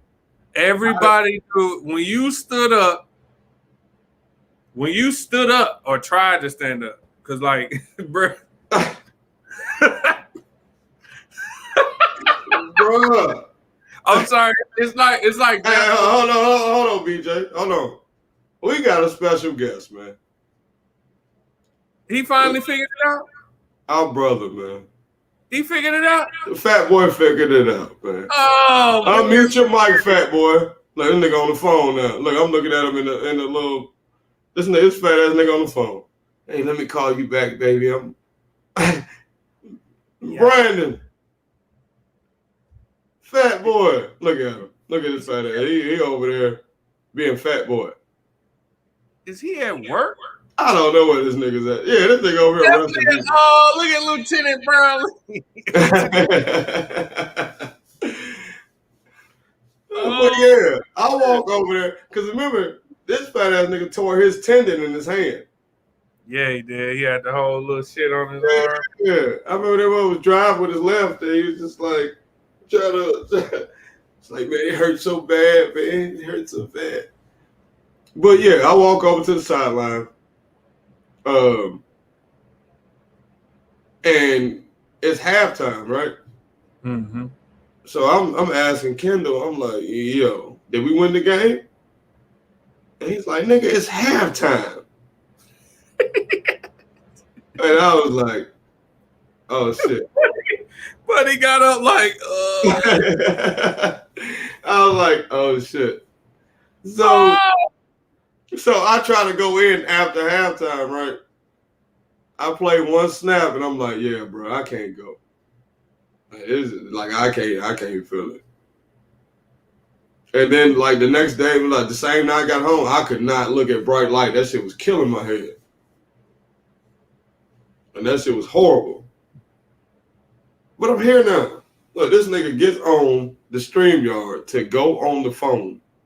Because he had a job. I don't know why he even out there. He at work. This fat ass nigga. Anyway, well, I mean, it's all good, man. He'll get here when he get here. Yeah. But hey, listen, man. So this your show, right? So I gotta ask you. But I want to get your opinion about a little hot topic that's been going on through the interwebs. Okay. Is that okay, sir? That's fine. Okay. All right. So I'm gonna read this to you first, right? All right. Don't cut me off and let me finish. All right. This fat ass nigga finna cut you off. All right, listen, man. Fuck both of y'all. Okay. All right. So I'm gonna read this to you first. Yeah, cut your phone down, fat boy. Yeah, I'm at work. This nigga on the work phone on the camera. Trying to do some stuff right now. So. This nigga telling on people. Charlie, what's happening? Hey man, how y'all doing, man? It's good to see both of y'all. Look at this nigga. We can't see just you. I only had a quick minute just to be able to at least get on and tell y'all, man, you know what I'm saying? I miss y'all. It's good seeing y'all on here. Y'all doing y'all thing. But we can't see you, sir. You know what I'm saying? That nigga Bryson Tiller with it. And you know, to be honest with you, BJ saying I'm fat. Look like you done got a little fat there, buddy. Yeah, man, I done gained some pounds. Yeah, I'm still not up there with you, brother. Yeah, you might be. Might be past. I tell you that. Yeah, like for real. What's happening? Chilling, man. Chilling. Same old, really. You know, I know it's been a minute since being on with y'all, man. Though, but it's good to see y'all. Yeah. He I'll says say, a minute. He says, nigga, it's been 10 years, nigga. I ain't seen you since you was in your 20s. Yeah, Look at you say you had to look. That's about true. That's how you That's know. about true. yeah, Shit, BJ, you about to retire here though, huh? man. Next year, that's it, bro. I did say I will be there, so make sure I get the invite. I mean, That nigga lying. yeah. I might be there. Nah, you should. And I'm a send out a a joint on Facebook. You know what I mean? And then I'm gonna ask everybody address. You know what I mean? It'd be like, you send that to me. I'm gonna send it out. It is not 100%. I have to be honest with that. It is not 100% that next year gonna be it. Cause we still gotta get there out to California, figure out what the job situation is if I do decide to get out. Cause I ain't just trying to like get out and then just be on some bullshit. So. Yeah, no, I feel you. I feel you on that. This nigga act like he Brett Favre and shit. I don't know if next year gonna be. I might. Like, nigga, what is you not or is you is? Hey, sir. There are no definitions in this life that change. You know what I mean? Yeah. Yeah. This nigga been reading books. Food for thought, brother. You do this. He been reading books, son. You know I don't read. I don't either. What about you? I can't read. I ain't never learned how to read, nigga. I just buy shit. Brandon, you be reading shit? Nope. You know he do. That nigga be reading shit. He a lieutenant. He gotta read something. I just work stuff. That's about it. But outside of work, nothing at all. Fat boy. You know what I'm saying? So, but no, man, it's good to see y'all, man. Like I said, I was trying to get on earlier. I don't know what the hell was up with that link. You know what I mean? Y'all didn't start right at 8, huh? Hell no. Oh no, we did not, sir. What was that? Let me tell you why. So let me tell you a story, right? So I hit up Buddy, right? I'm like, yo, what time you know what I mean? We gonna get the mic check, right? To make sure it's right before we go live. He's like, yo, I'm gonna hit you up at 7:30 Eastern. 7:30 Eastern come, I don't get nothing. I'm like, all right. So I wait like 20 minutes, call Buddy. Like, hey man, don't get no answers. Wait another 20 minutes, call Buddy. No answers. Now I'm worried. I'm worried for my friend. Yeah, his ass I feel sleep. like something might have happened to my friend. And then maybe 2 hours later, hey, bruh, my bad. I took a nap. I said that nigga that dog was asleep. Bro, ain't nothing like a nap. But a nap, then you go to sleep. Because I expect to take a little hour nap. Nigga getting older. Listen, anything past 45 minutes is sleep. Man, I went to sleep. Facts. Nigga, my girl hit me up, was like, yo, so we not doing the pod? And I was just like, damn, I fell asleep. Shout out to your girl holding you accountable. Man, 100%. Without her, I'll be nothing. She completes you, right? Yeah. 100%. 100%. You know what? And it has been a long time since we have talked because I talked to Lucious for a brief second yesterday. And he know what I said to him. Now, how long was it since I came to Kentucky? Shit, a little while. It's been a minute for this. It's been about 5-6 years since I stopped down there and seen. Boy, brother, was a different type of dude down there. Hey, BJ came down to Kentucky. He saw how I get down. Yeah, that was crazy. When BJ came down, bruh, I think we were drunk from the time he got here. I called in to work and everything. They didn't believe my story, but that's really what happened. My car got blocked in. And they were like, yeah, your car got blocked in. Really? Right. But we was fucked up from the time We had them days when he didn't drink. who's that? BJ. Oh, Yeah. Man, right? Yeah. I'll be the only one that like, nah, bro, I'm good. I don't do that. I can tell you where it changed, bro. The first time I came here to Korea in 2007. I bet. First time I came here, it's been bad ever since. Ain't nothing wrong with it. You can they used to call control me a fish. Hey, no. Nah, go ahead, bro. Oh, Go ahead, BJ. Go ahead. Remember how we used to be so hung up on the Mad Dog 2020, the Banana Red? Bro. Oh my God, man. Worst hangover ever. The things we used to put in our bodies, man. Man. But you know what, man? I heard y'all talking before. You know, when at the times when we was at Whitening and stuff like that, I don't think none of us. I mean, we obviously was underage, anyways, but none of us drank like that. You know what I'm saying? I didn't start drinking until I got over there to Turkey. That's when I picked up that junk. You know what I mean? Man, those were some good times, though. You know what I'm saying? And I was I listening forgot to. he was in Turkey, bro. We be. You know, I know I disappeared, but I love y'all because no matter what, y'all always answer my call or anytime I hit y'all up. So y'all still my brothers for life. Don't ever forget that. You know what I'm saying? We So, can't forget that, bro. We had to set something up. Them trips We to can't the forget that. station, man. Louis, when you came down to Oklahoma when I was stationed out there. So we That was crazy. Yeah, I didn't tell you about that, did I, BJ? That you? Yeah, you did. Oh, did I? Yeah, you I did. didn't tell you. I'll tell you off air what the fuck that's happened while we. on that one. That was like 24 hours of like crazy. We was in places we shouldn't have been at. Don't be saying nothing to get me caught up. Oh, you straight, bro. I'm gonna talk to you off air about that though. Yeah, off air. Mm-hmm. Yeah, Brandon, look, man, it's good to see you, bro. Like, you know, we was talking shit, but you know that's what we do. Yeah. No. I love y'all. I know it's not. I meant what I said. That regardless of whatever, man, you still my bro forever. Period. Dot. When we had that serious ass talk, because I believe that's when we all had it when we was in St. Louis. Yeah. Like, bro, that'll never waver. You know what I mean? So I'ma still hit you up, see how you doing and shit. That's how I know you made Lieutenant Brown.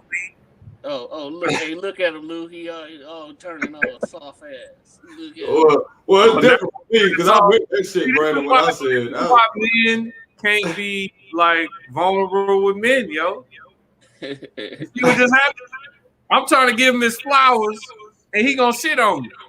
That's crazy. Well, I meant what I said earlier. Fuck that fat nigga.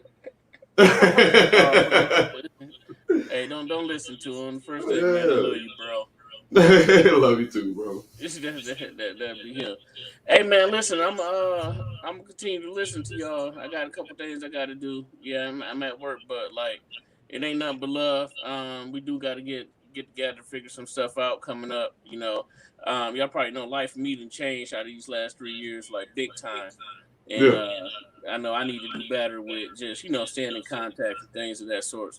I'm proud of both of y'all. I do be following y'all, believe it or not. You know what I'm saying, on the Facebook tip, and reach out whenever the big things happen.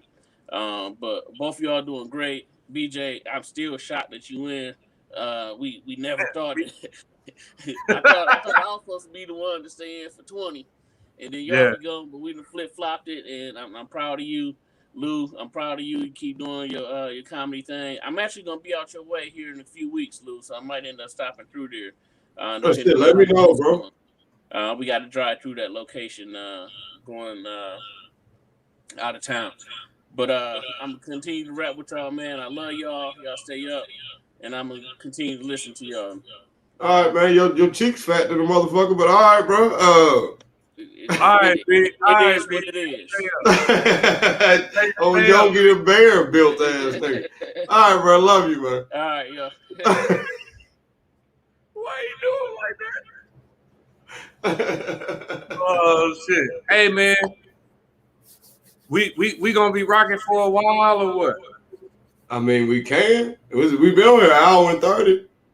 All right, well, no, I'm just asking. So listen, you're gonna have to talk to your commenters for 3 minutes while I go piss. Okay. Hey, hit me up in the comments. I answer any of y'all's questions. I know I ain't famous or popular or whatever, but I'm here. My guest had to go use the bathroom. It happens. Luckily, I'm prepared and I use the bathroom before the show. That way, I don't have to go use the bathroom. But he ain't shit, as y'all can see. So, any comments? Anybody? Anybody got anything? I'm here for all you guys' questions. Or no. Hey, what's up, Shannon? How you doing? What's up, Crystal? Hey, Brandy.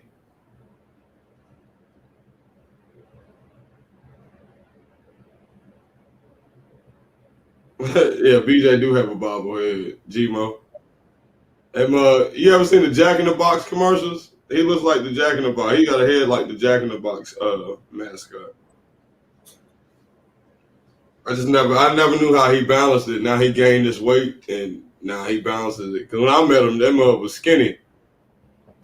You know what I'm saying? I didn't know how he balanced it, that head, and his neck was skinny. So I was just like, yo, that. What's up, BJ? Welcome back, bro. Hey, who was that said that? I can't remember. Mm. But he said your head never sits still. So fuck you. I can't help that. You know what I mean? Oh man, we was calling you Scottie Pippen for a little while. That was a nickname growing up around the way, man. Yeah. People kept asking my mom, like, "You sure you ain't never been to Chicago?" Jogger T asks, how long have you been doing stand-up, and when you decide that you would jump on stage? I've been doing stand-up about 8 years now, man. When I decided I was gonna jump on stage, I was watching somebody else's stand-up. I can't remember who it was. No, it was he's a dude from Kentucky. His name was Alex Ramundo.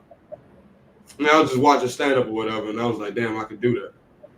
And I called the comedy club, and I didn't know anything about stand-up comedy. I didn't know how you got into it. So I called up there, and I was like, look, I'm trying to be a stand-up comedian.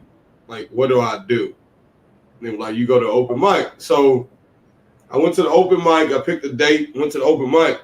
But, of course, me being me, I wanted to sit and watch. And see what it was. And then I saw some pretty good comedians, and then I saw some that sucked. And I was like, yeah, I'm going to definitely do this. The next week, I did it. And I bombed horribly.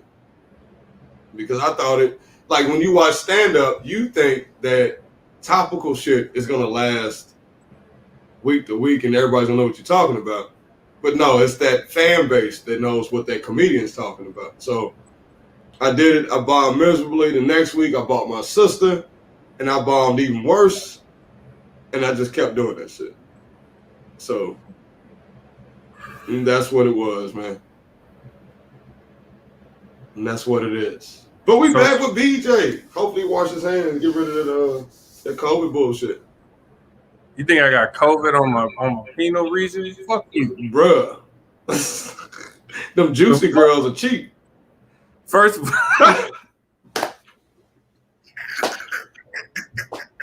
they cheap out there. You never know what they got out there.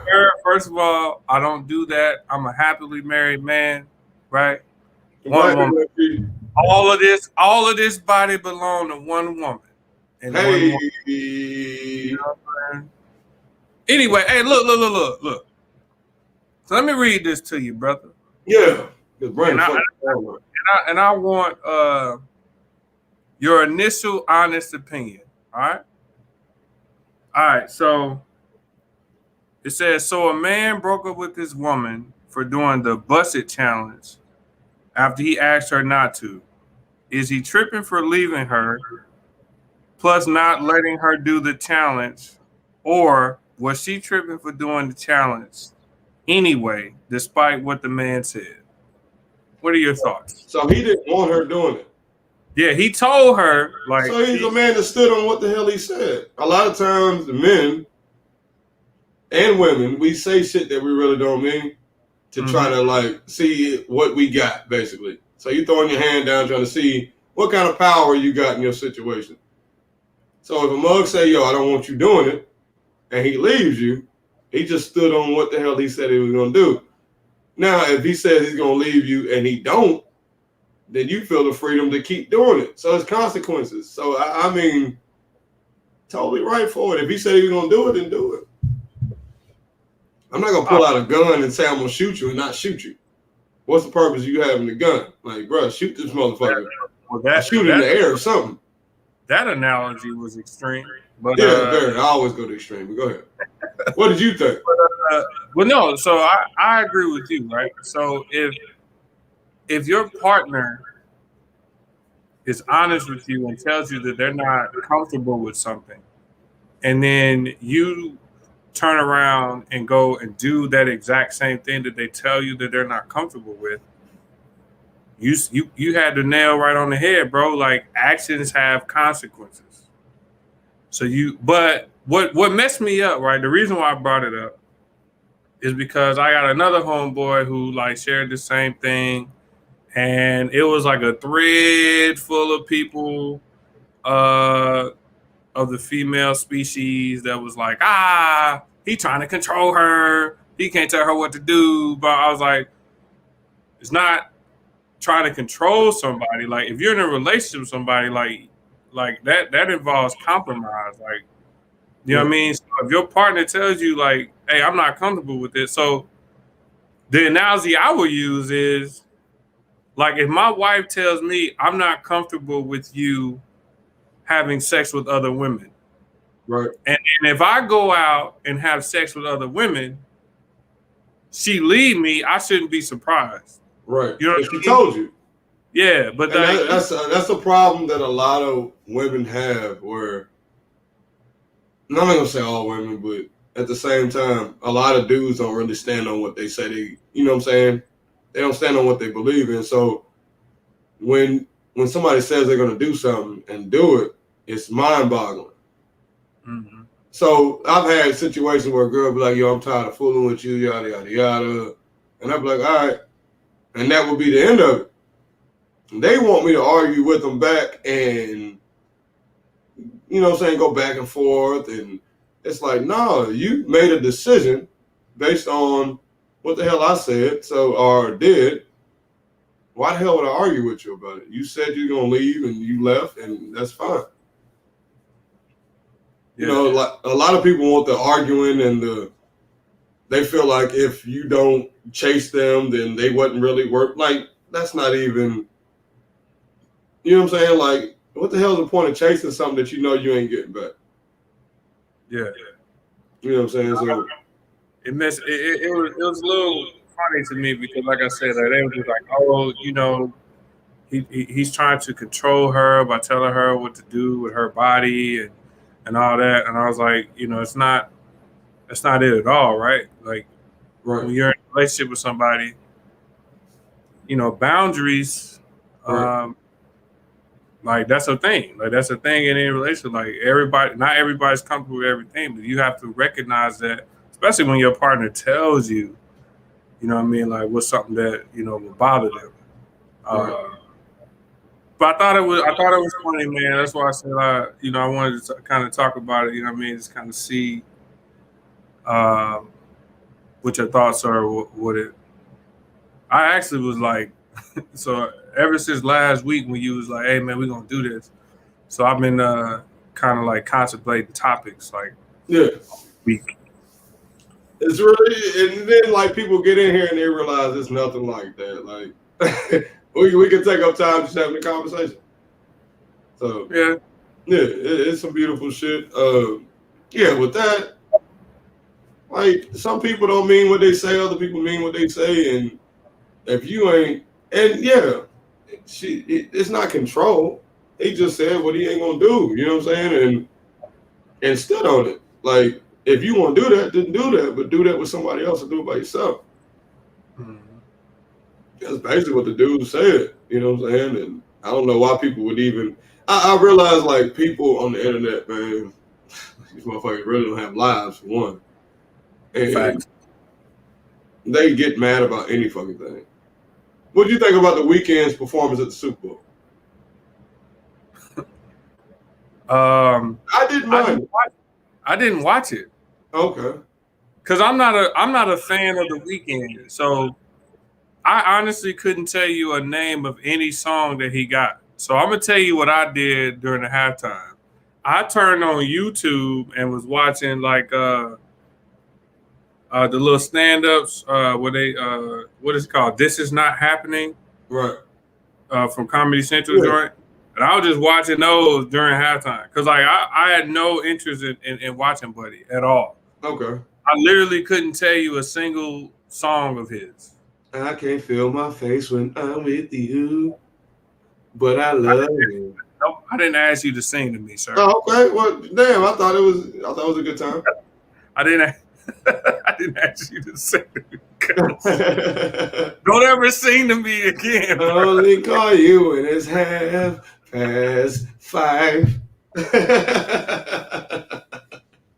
Don't ever sing to me on no live podcast again, bro. I thought you was gonna go with it. I thought you were gonna be like, I can't feel my face when I'm with you.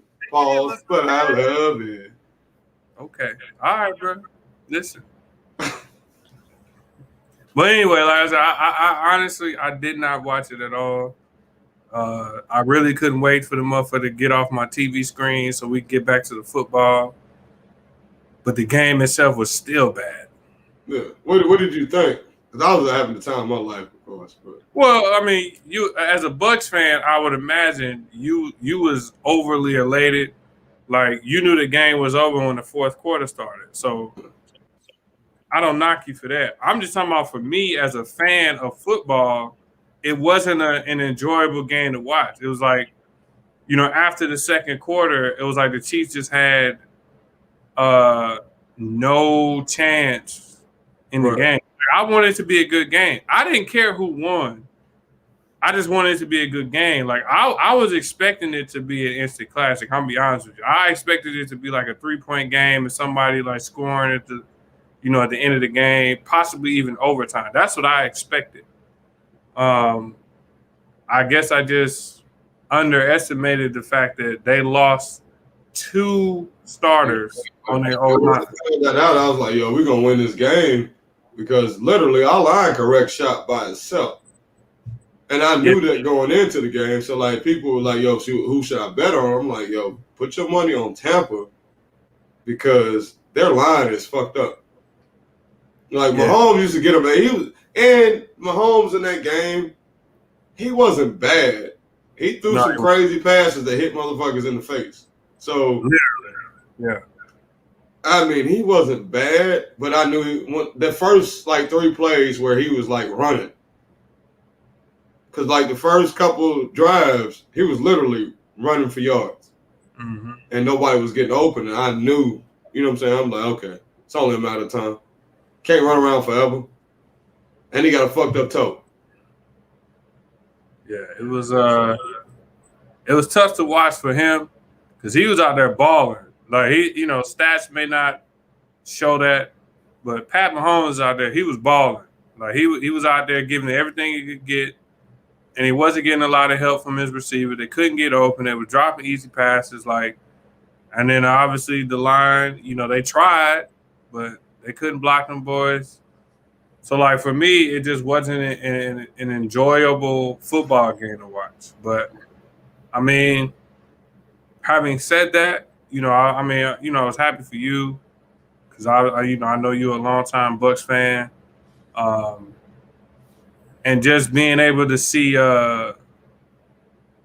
Brady just, again, cement the fact that he's the greatest quarterback. You hate Brady. I do hate. I mean, I have reason to. For 20 years when he was in New England, all he did was beat us. That's all he did. Right. Like, and it wasn't like just like regular season games. This was like multiple like AFC championship games, like the game to get into the Super Bowl. We could never go up to New England and get it done. He would just carve us up. You know what I mean? But you gotta respect it though. You gotta respect his greatness. And it was on display in that Super Bowl.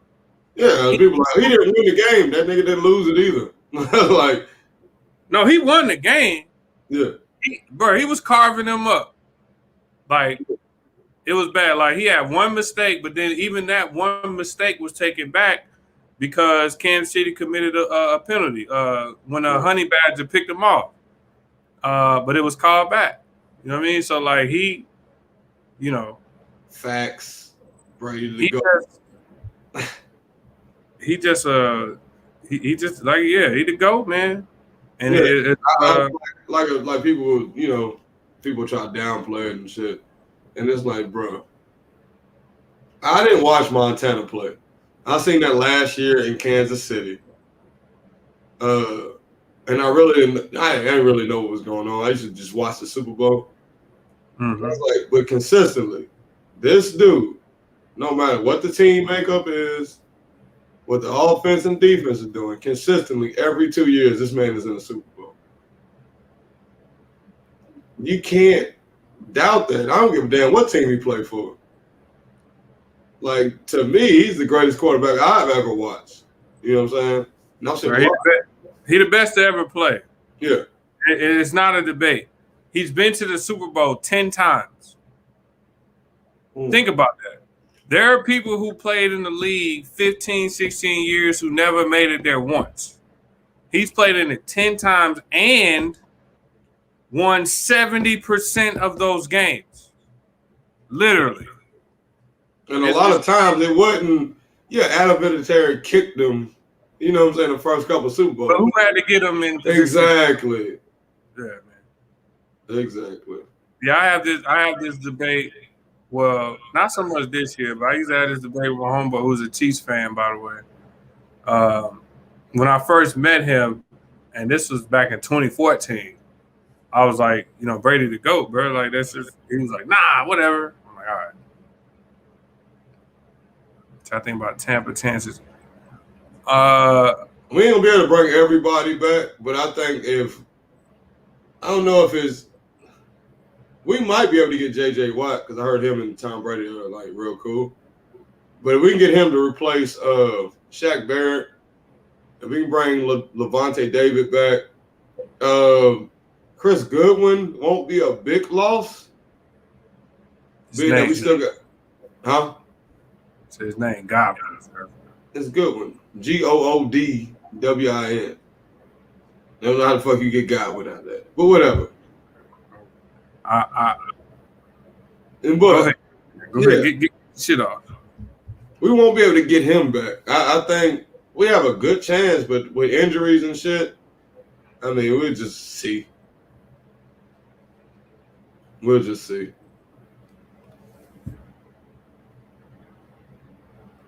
Godwin, baby. Yeah. Look at how motherfuckers hate being wrong.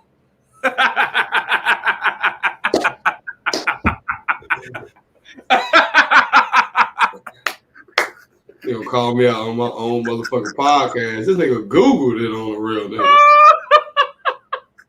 I mean, I wanted you to be informed, sir. That nigga he's been petty for a long fucking time. I just wanted you to be informed. But no, I think number one, they're gonna win their division. The Saints without Drew Brees, they super over the cap, like they done. The Panthers are the Panthers, trash, and the Falcons just don't know how to win. So they're gonna win their division. If they're able to keep, you know, a good like 70 to 80% of their roster, I mean, they're gonna be dangerous. But you got people like Mike Evans, bro. He came out and was like, yo, I'm willing to restructure my contract so we can keep people. You know what I mean? So like if Mike Evans can do that and you have other people that like follow suit, because Mike Evans is like he's been one of the major pieces of the team for years. Right. So if he's able to do that, and then if other people follow suit, and then like you said, if they bring JJ Watt, even though I feel like JJ gonna want to come play with his brothers up in the Bird, still I a can nation. see that too. But yeah, I mean Tampa, they gonna be in there. Like you gonna have to deal with them. Is the bottom line? Like you gonna have to go through Tampa because they gonna win their division. So they gonna have a home game. I don't know what your schedule look like, so I don't really know. We play the Patriots next year though. Oh yeah, is it in New England? I don't know yet, but we do play the Patriots for sure. Oh man, if it's in New England, that's gonna. I gotta watch that game. That's gonna be crazy. But who's New England quarterback gonna be? It don't even matter, man. Let's steamroll their ass. You know, like here's what Tom Brady don't get credit for. That dude takes a lot of shit personally. Like you saw with the honey badger and like certain things like that. He takes a lot of that stuff personally. He don't seem like he do. What you think he called him, yo? I don't know. I'm thinking it's a bitch or something. A whore. He probably talking that Tampa shit. Hey, whore. Who you talking to, whore? I don't know what he called him, bro. I call another grown man a whore is sick. I know I've been around Kodak Black and Lamar Jackson for too long. They calling people whores. Hey, whore. I don't know what he called him. I would love to know, though. Yeah, they say they're not even going to release the audio. Why not? Because it's Tom. 100%. They gotta keep that prestige up. Nah, they lost all his prestige at that victory party. Bro, they had the best song playing. They had the Eminem, This Looks Like a Job for Me. That is like the perfect song for that shit. Yeah. We show him and Gronk dancing and stuff. Like, bro. That they call him Coon Bait. Oh, Lord Jesus. Crazy, bro. He said Coon Bait.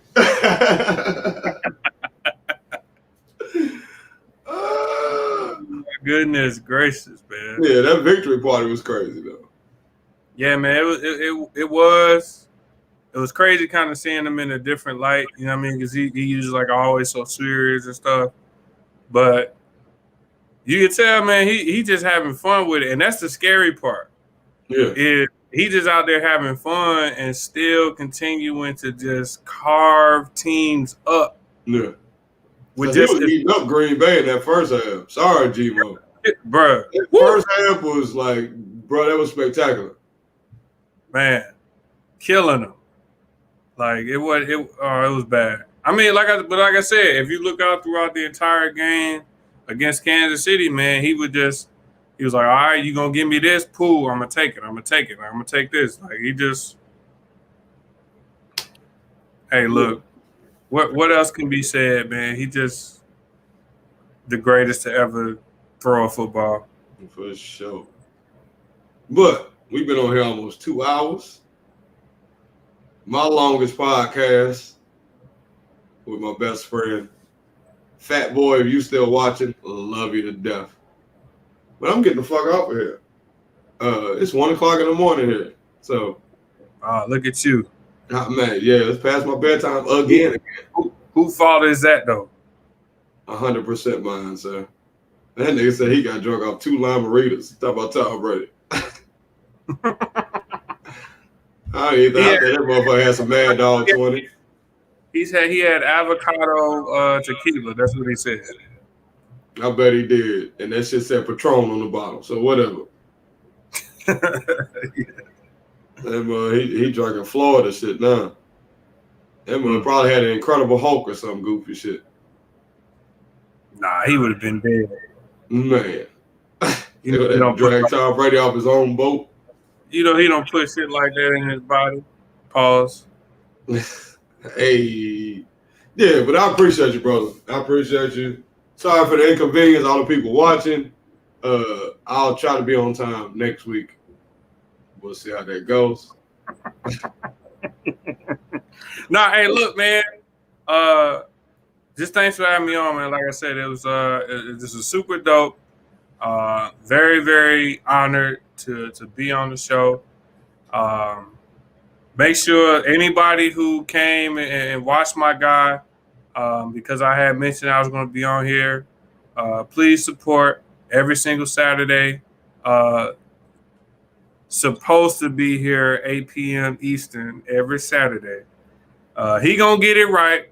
Trust and believe. He just got a little sleepy, but every Saturday 8 p.m. Check him out. I always do, and support my guy, man. This is one of the most important people to me in this entire world. So you guys support him. It would be important to me. I know a lot of y'all came on because y'all important to me. So please extend that same courtesy to my guy. Man, I appreciate you, bro. It's all love, man. Always has been, always will be. I appreciate you, Fat Boy, for stepping on. If you want to give out your social media handles where people can find you, maybe you can help some people out. I don't fuck with people, man. I don't want nobody. You don't fuck with people. Well, I'm pandemic proof. Lou, this is the Lucious Williams Podcast. You can find me on Instagram at King Lucious the Great, Facebook, Lucious Williams, YouTube at Lucious Williams. This is the Lucious Williams Podcast. I'm signing out. Fuck with me.